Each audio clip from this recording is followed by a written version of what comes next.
సరే, ఒకవైపు ఏమో బీసీలకు 42% రిజర్వేషన్లు ఎట్లా కల్పించాలని ముఖ్యమంత్రి గారు, ఇటు పిసిసి అధ్యక్షుడు మహేష్ కుమార్ గౌడ్ గారు, మంత్రివర్గం మొత్తం కూడా అందుబాటులో ఉన్న మంత్రులు, తర్వాత మా నాయకులు, బీసీ నాయకులు, ఇప్పుడు మా బైకన్ లింగం కానీ మా మిత్రుడు, వీళ్ళందరూ కూడా అక్కడికి హైకోర్టుకు పోయే పని. దీని తర్వాత మేమేమో ఆ పనిలో ఉన్నాం. కానీ బీఆర్ఎస్కి ఏంటంటే పని పాట లేదు. ఇప్పుడు దీన్ని ఎట్లా డైవర్ట్ చేయాలి? మొత్తం బీసీలకు సంబంధించిన అంశంలో ప్రభుత్వం యొక్క కమిట్మెంట్, కన్విక్షన్ అనేది తెలుస్తున్నది.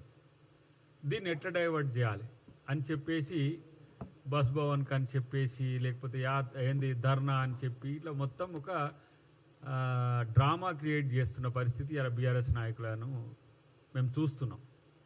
కనీసము బీసీల పట్ల మీకున్న కమిట్మెంట్కు ఇప్పుడు ఇది తార్కాణం కాదా?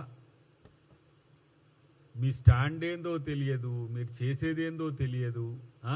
ఇటువైపు ఏమో హైకోర్టు నుంచి మొదలు పెడితే కేంద్రం వరకు కూడా ఇలా ఇక్కడ జరుగుతున్న దాని మీద పెద్ద ఎత్తున చర్చ జరుగుతున్నది.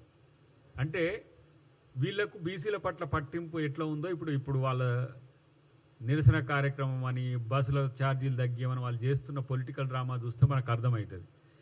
ఎవరు ఇలా 53 రోజులు ఆర్టీసీ కార్మికులు 53 రోజులు ధర్నా చేస్తే దాదాపు ఎంతమంది 4-5 పైచిలకు కార్మికులు చనిపోతే కనీసం పట్టించుకోనోళ్ళు,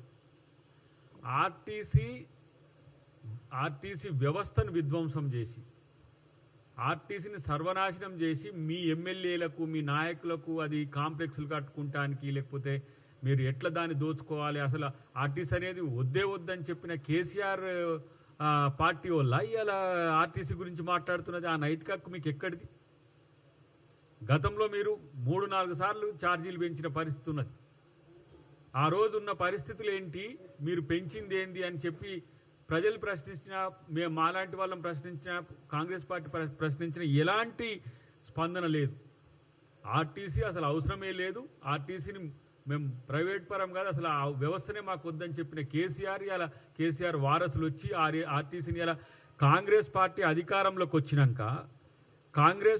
అధికారంలోకి వచ్చిన తర్వాత ఇటు ముఖ్యమంత్రి గారు, ఇంకొక వైపు మా పొన్నం ప్రభాకర్ గారు దాన్ని లాభాల బాటలో తేవడమే కాదు, అసలు ఉచిత బస్సు వద్దే వద్దని చెప్పిన వాళ్ళు వీళ్ళు. ఉచిత బస్సు వద్దే వద్దని చెప్పిన వాళ్ళు ఉచిత బస్సు కాస్త సక్సెస్ అవ్వడమే కాదు, ఉచిత బస్సు వల్ల ఇంకా డిమాండ్ పెరిగి బస్సులన్నీ కావాలి మాకని చెప్పేసి అన్ని డిపోలు అంటుంటే ఎక్కడికక్కడికి ఎలక్ట్రానిక్ ఈవీ బస్సులు కానీ, ఇతరత్ర కొత్త బస్సులు కొనిపెట్టడం కానీ, పాత బస్సులను రిపేర్ చేసి పెట్టడం కానీ, ఇలా ఆర్టీసీని లాభాల బాటలో తీసుకుపోతున్న క్రమంలో న్యాచురల్గా వచ్చే ఫినామినా రేట్ల పెంపు అనేది ద్రవ్యోల్బణాన్ని బట్టి ఉంటుంది. దాన్ని పెంచేదాన్ని మొత్తం ఏదో నష్టపోయినట్టుగా చేసే ప్రయత్నం చేస్తున్న పరిస్థితి మిమ్మల్ని చూస్తే నవ్వు వస్తుంది. కనీసం సిగ్గుండాలి ఇవన్నీ మాట్లాడటానికి. మీరు మాట్లాడుతున్న బైట్స్ చూస్తున్నాం కదా, ఏదో మొత్తం కాంగ్రెస్ పార్టీ ఆర్టీసీ ఆస్తులను ఏదో ఎవరికో ఇస్తున్నట్టు, లేకపోతే ఎవరికో తనఖా పెడుతున్నట్టు, అసలు ఆర్టీసీని ఉంచే పరిస్థితి లేదన్నట్టుగా ప్రచారం చేయడానికి సిగ్గుండాలి మీకు. ఇలా ఆర్టీసీ ఆస్తుల పరిరక్షణ పక్కన పెట్టండి, ఉద్యోగుల వెల్ఫేర్కి సంబంధించి కానీ దాదాపు 48,000 పైచిలకు ఇలా ఉద్యోగులు సంతోషంగా ఉన్నారు. మాకు ఉద్యోగ భద్రత ఉన్నది, రేపు క్రమేపీ ఎట్లా ఆర్టీసీని మేము ప్రభుత్వ పరం చేయాలి, ప్రభుత్వ ఉద్యోగులకు ఎట్లా మార్చాలనేది లెవెల్ 2లో ఉంటుంది.